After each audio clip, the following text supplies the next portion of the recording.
देवताओं ने की ब्रह्मा जी से प्रार्थना। जब रावण का अत्याचार अपनी सीमाओं को पार कर गया, तब समस्त देवताओं ने ब्रह्मा जी से इस प्रकार निवेदन किया। हे भगवान, रावण नामक राक्षस आपका वरदान पाकर अपने बल से हम सबको अत्यंत कष्ट दे रहा है।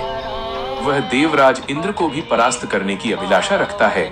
उसकी शक्ति के भय से सूर्य उसे ताप नहीं पहुंचा सकते और वायु उसके पास वेग से नहीं चलती।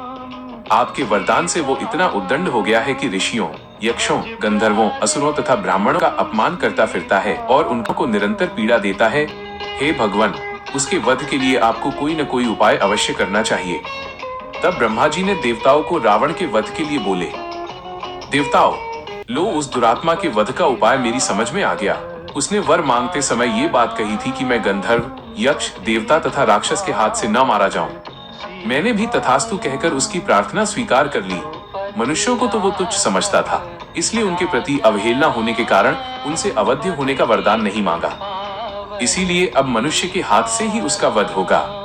मनुष्य के सिवा दूसरा कोई उसकी मृत्यु का कारण नहीं हो सकता। ब्रह्मा जी ने उसके वरदान की सीमाओं, लूप होल का उपयोग किया।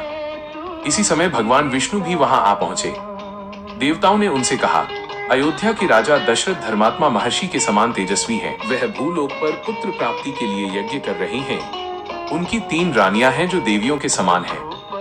हे विष्णुदेव, आप अपने 4 स्वरूप बनाकर राजा की उन तीनों रानियों के गर्भ से पुत्र रूप में अवतार ग्रहण कीजिए। इस प्रकार मनुष्य रूप में प्रकट होकर आप संसार के लिए पीड़ा स्वरूप रावण को, जो देवताओं के लिए अवध्य है, समर भूमि में मार डालिए। भगवान विष्णु ने कहा, मैं रावण को पुत्र, पौत्र, अमात्य, मंत्री और बंधु बांधवों सहित युद्ध में मार डालूंगा।